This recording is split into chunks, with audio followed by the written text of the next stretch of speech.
First, they lost control of the House and Senate, then the White House, and now Republicans are looking to bounce back in a big way in next year's midterm election. History says that can happen with the party out of power.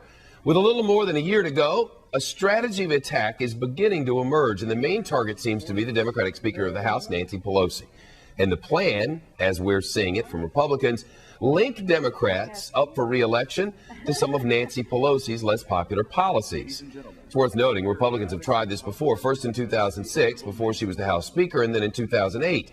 Each time, the plan really didn't have too much of an effect, according to insiders.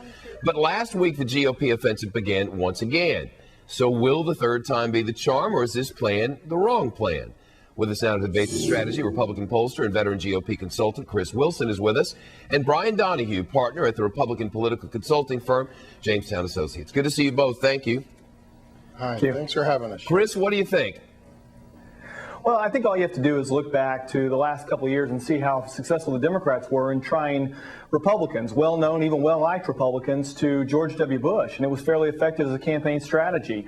The reason this wasn't successful the last 4 years for Republicans is Pelosi wasn't well-known. She wasn't all that unpopular. But you look at what's happened to her numbers now. Her unfavorables exceed her favorables by 16 points. She's a 48-32.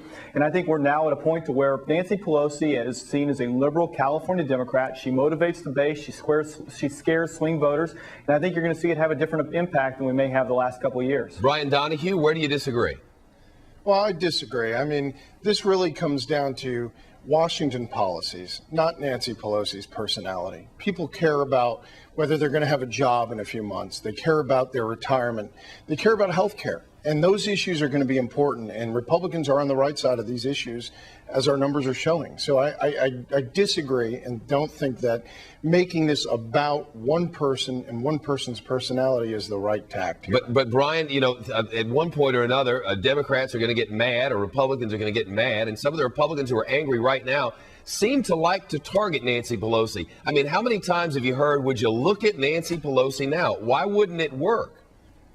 Well, sure. I mean, there is a place for it. I think for fundraising, I think for putting a face on the liberal attack machine.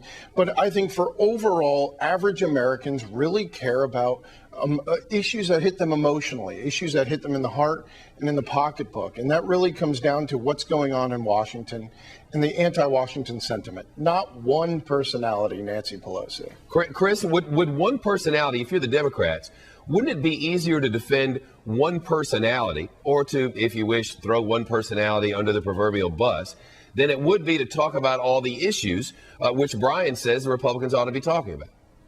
Well, I think Brian could be right. Well, at the same time, I would still say that, yes, this is the right way to go, because let me just say, this is not a panacea. It doesn't work in exchange of a campaign. You still have to have a campaign. You still have to talk about issues. But the fact is Nancy Pelosi has reached a level of unpopularity we haven't seen since Newt Gingrich. And Newt Gingrich wasn't even this unpopular. It's important to recognize.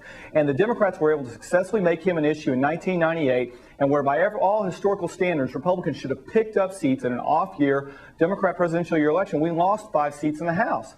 And I think because of that, and because Republicans waited so long to understand this and to defend Gingrich, we were unsuccessful in 98 in picking up seats as we should have.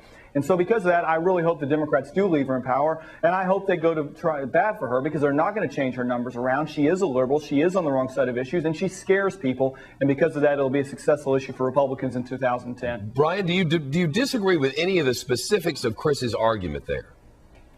Well, I think Chris makes a good point that was effective in using Newt Gingrich and other people to try and tie Republicans to. But we really got to understand the dynamics of this year. The health care debate just brought out deep passions in Americans. The issue of cap and trade in parts of this country are so important. And we're about to talk about, what's going on in Afghanistan, and that's really going to be a hot issue as well. This affects Americans. This is where they get emotional about. Nancy Pelosi is something that gets Republicans and people on the right pretty hot under the collar. But when we're talking about appealing as a party across the party lines and transcending ideology, it really comes down to where do we stand on the core issues and how they're getting it wrong in Washington. The Washington leadership's getting it wrong. We need to make some changes. Brian Donahue in Washington, Chris Wilson in Oklahoma City, out of time. Thank you both for being. I'm just done. I'm out of time. I hear you both. We'll report. Let them decide. We'd love to hear from you. Studio B at foxnews.com. All right.